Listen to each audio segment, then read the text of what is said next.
Jake Delhomme on WWL Radio in New Orleans. The Saints have one huge advantage over the rest of the NFC South. I wonder what it is. I know what it is.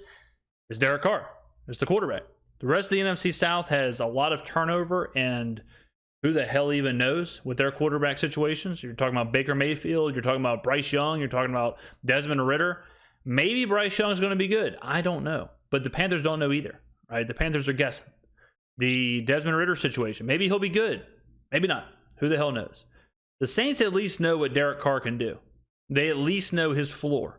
They at least know what they are getting base level. The reality is the Panthers don't know what the base level of Bryce Young is. And in the comments below, or if you're watching this video, as much as you think you might know what Bryce Young is going to do, you don't.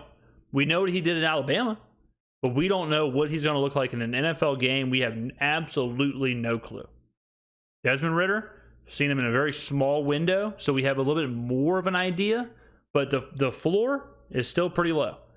The Saints' advantage is Derek Carr.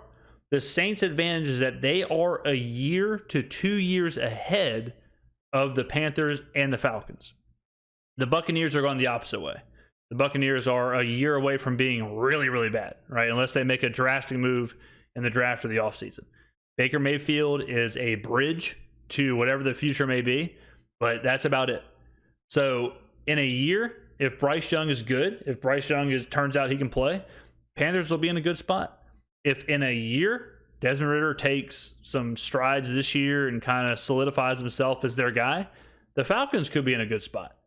But the Saints are in that spot right now. That's their advantage. This year, their advantage is consistency. Their advantage is some stability. I know it's kind of weird to say that with a new quarterback, but bringing in a stable veteran, I guess you could say, that is an advantage. We were talking to a listener earlier about Derek Carr in this upcoming season, and if you look at the NFC South as far as quarterbacks go, Carr's got 142 NFL starts under his belt, and then second most is Baker Mayfield. We're obviously all kind of projecting Mayfield to be the starter in Tampa Bay, and then with 69, and then Desmond Ridder has 4. And then obviously Bryce Young hasn't played a game yet in the NFL, and you just talked about how he's going to have to adjust to the speed.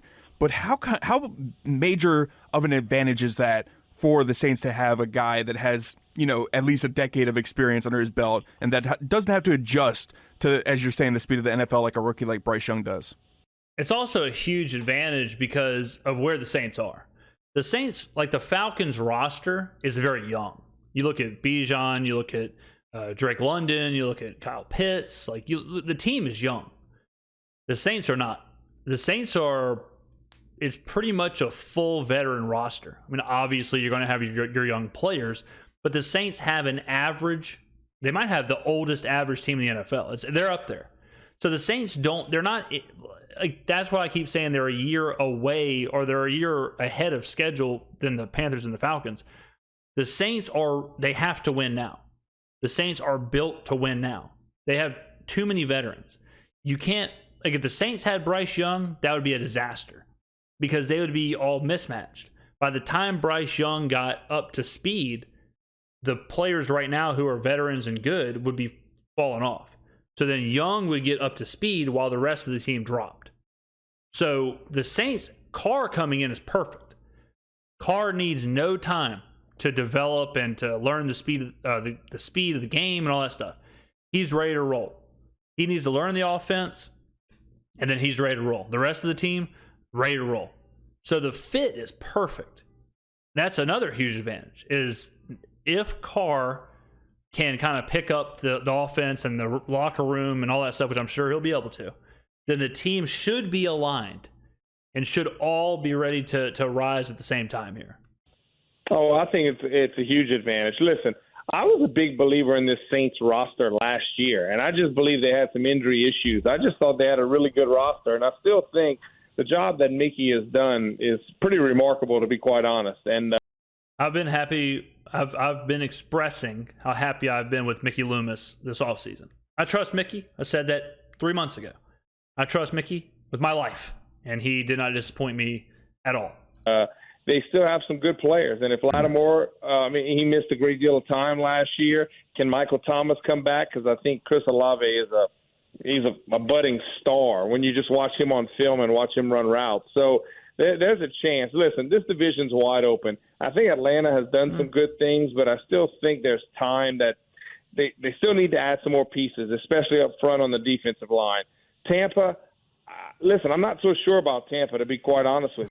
I don't know if Atlanta needs to add more pieces. I mean, everyone needs to add pieces, but Atlanta just needs a little time to gel. You know, when your entire core is 22 years old, you just need reps. You need some games. You need to figure out the NFL. I think Atlanta's going to be good in a year, 2 years. I think Carolina will be good in a year, 2 years.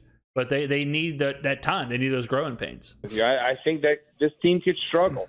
I think Tom carried them to some wins last year, but I just truly believe this team could struggle.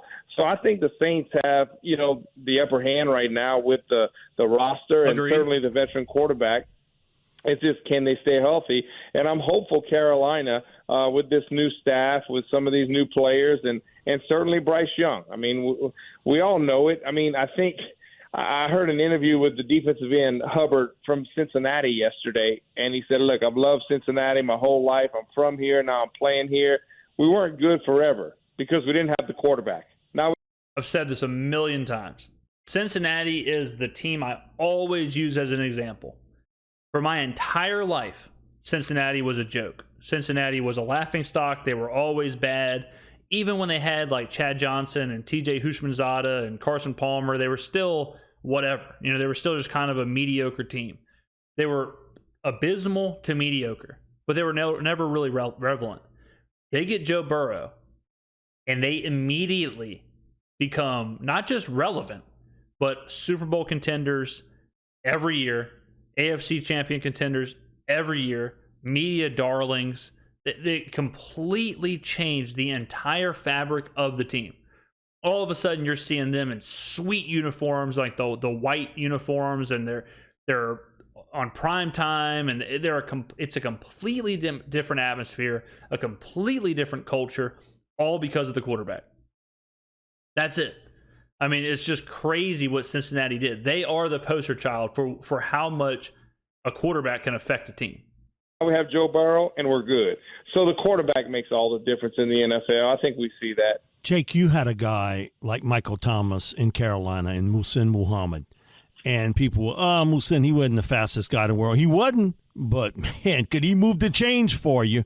And what that means to a quarterback, and, again, with Thomas, it's not a question of talent. It's a question of, can he stay healthy? But the advantages of that guy that can run those inside routes, move the chains, is the Saints haven't had that much the last couple of years because Mike has not been there. But you had a guy like Muhammad who was similar. The impact of a guy like Thomas, if he can stay healthy for this Saints football team. Thomas is similar. He's not physically similar, but he does the same thing, kind of like Travis Kelce does for the Chiefs. When you have 3, 4, 5 yards, when you need a catch, when you need separation and sure hands, that is invaluable. Moving the chains is the name of the game. That's it. Moving the chains, keeping the ball, keeping possession, limiting 3 and outs. That is it. As great as Chris Olave is, you can only do so much stretch in the field. You have to have that 5, 6, 7 yard guy. You can see what Travis Kelce obviously does a lot yak-wise, and George Kittle, players like that do a lot yak-wise. But to have that chain mover, to have the guy who 3rd and 6, inside route, quick, boom, catch, get the first down, that is crazy. That is huge in the NFL. It's not the same, obviously, different positions. But that's why I think Baltimore is so efficient, is because on 3rd and 1, 3rd and 2, 4th and 1, 4th and 2, something like that, having Lamar Jackson able to pick up those first downs and extend drives, hold possession, that's why Baltimore's so efficient. Same with the Eagles. The Eagles did that last year with Hurts. The ability to pick up that extra yard, that extra 2 yards, like what they were doing with their push play, whatever you want to call it, when they get in a little rugby huddle and push. Don't discount that. Don't discount the effect that rugby huddle had on the Eagles season. I'm not going to say it was the only reason they made it to the Super Bowl, but it was a huge reason. When you can extend that extra play and you have basically a guaranteed 3 yards, huge deal. So Michael Thomas being on the field obviously is enormous for the Saints. Everyone knows that.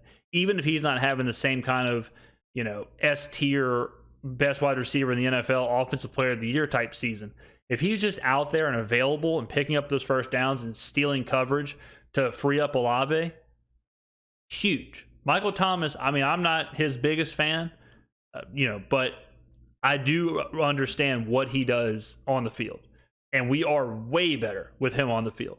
So hopefully he stays healthy this year. Hopefully he's out there because he is a difference maker. It's going to be Derek Carr's best friend. When you knowing that it's third and intermediate and you want to keep the chains moving, just he can body someone up, be it a slant, be it a quick, be it an out, be it a curl, whatever it may be. He can just use that big frame, and he has these long arms. He can body someone up. We've seen him catch 100-plus catches during the course of the season and make big play after big play, but can he stay healthy?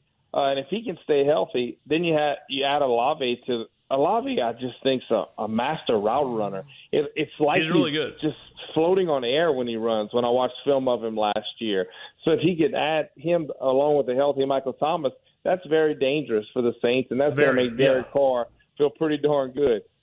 Your thoughts on Taysom Hill? Have you ever seen a guy that could do that much on an NFL field? Now, we're not talking about high school or college. We're talking about the NFL level that has played quarterback. He's played running back. He's played the H-back position. You see him. He can return kicks if you need to, special teams. Jake, in my lifetime, I can't think of anyone else that I've seen can do all. He's super unique when it comes to the special teams and all of that. Like, obviously, players like Le'Veon Bell, Christian McCaffrey, players who are incredible receivers as well as running backs. But to be able to do the quarterback side of things, receive the ball, run the ball, and you're willing to go play special teams, you're willing to go make tackles, you're willing to go run down punts, that is crazy. That is absolutely bananas. It's one of those, like, we saw McCaffrey take a few snaps in the NFC Championship game last year under center. But we're not seeing those guys hawk down people as a defender. We're not seeing them make tackles or try and block punts or things like that. Hill is a super unique player. You just don't see it. You don't see an athlete like he is. He is the definition of ATH. That's his position, just an athlete. Just put him out there. I wouldn't be surprised if he could play safety, if he could play cornerback, put him out there at linebacker, just keep him on the field all the time. He plays, like I guess Detillier just said, but he plays exactly how people play in high school. Where the best player on high school, he's the running back, but he also kind of is the quarterback. He also is the linebacker. Oh, and he also returned punts. Oh, and he's actually the punter. Like, all of that stuff. That's what Taysom Hill is. He's very unique, very fun to watch. He's hard, I think, for the Saints coaching staff to utilize because the coaching staff is subpar at best.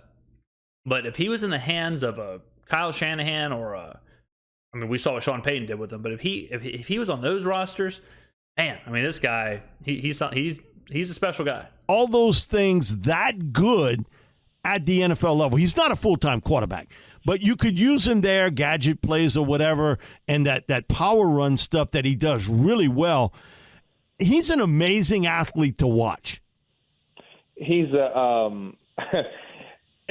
it's so defensive coordinators, they despise having to prepare 2 game plans in essence. So that's the thing that the Saints can use to their advantage is that you have to prepare not only for the regular offense and Derek Carr leading this offense, but you also have to prepare for Taysom Hill. And he's an adequate thrower. Yes, I'm not so sure he's a true starter for 17 games in the NFL and he's things not. like that. He's certainly not. But he's adequate enough that you have to at least respect the pass. Like the Wildcat, the old school Wildcat was not really that because the running backs usually didn't throw the ball. And if they did, it was kind of a gadgety play. Taysom Hill is adequate enough to be like, okay, this guy's a quarterback back there. He's not a running back who may, dump the ball over. He may try and hit someone on like a fake, special play. When he is back there taking snaps, he is He's a quarterback. You have to basically focus for just what you would with a regular quarterback. Every route is available. Every part of the field is available. Like, he's obviously not Tom Brady, but he can make every throw. So he completely changed what we perceive as like the Wildcat. And so when you have someone like him that can come in and just kind of change the complexity of a game, change the offense completely, and a defense has to kind of always be in their P's and Q's, and they don't know what personnel's in there. Taysom could be a tight end, could be a running back, but then also he can line up as quarterback. Then you have that extra blocker because you gain him running. So he's definitely a chess piece. I know they love him dearly in New Orleans. And that's why I've always said Taysom is better when he moves around. Because whenever he's just the quarterback, it makes the defensive coordinator's job way easier. If he's the quarterback for 4 snaps, then he was the running back for 2 snaps, then he's a tight end for 2 snaps, then he's a wide receiver for 2 snaps. That's how you use Taysom. You know, you give him 10, 12 snaps at all those different positions. You don't give him 15 snaps, 10 of which he's quarterback, right? Like, exactly what Jake just said is how he should be used. You want to keep him moving around the chessboard. You know, you want him everywhere. You don't want to make it easy. You don't want the defensive coordinator to... It's easiest when he's quarterback, I think. That's when he's the easiest to game plan for. When he's going to be the quarterback 80% of the snaps. Got to move him around. And it's kind of like the team respects him. You watch this guy play special teams, and he's a demon on special teams. So he's just a jack of all trades, and I'm going to be honest with you. I kind of wish he wasn't on the Saints. I wish he was on the Panthers. And when I call games in the fall, I would love to be able to watch number 7 in a Panther jersey go on the field instead of in a Saint jersey. Be true. Ladies and gentlemen, let me know in the comments below what you think. Is Derek Carr, is that the big advantage? I've been preaching it, but do you believe it, ladies and gentlemen? Do you believe Derek Carr, the consistency, the stability, the veteran leadership, is that the big advantage for the Saints heading into this season in the NFC South? Let me know. Thank you for watching. I will see you on the next video.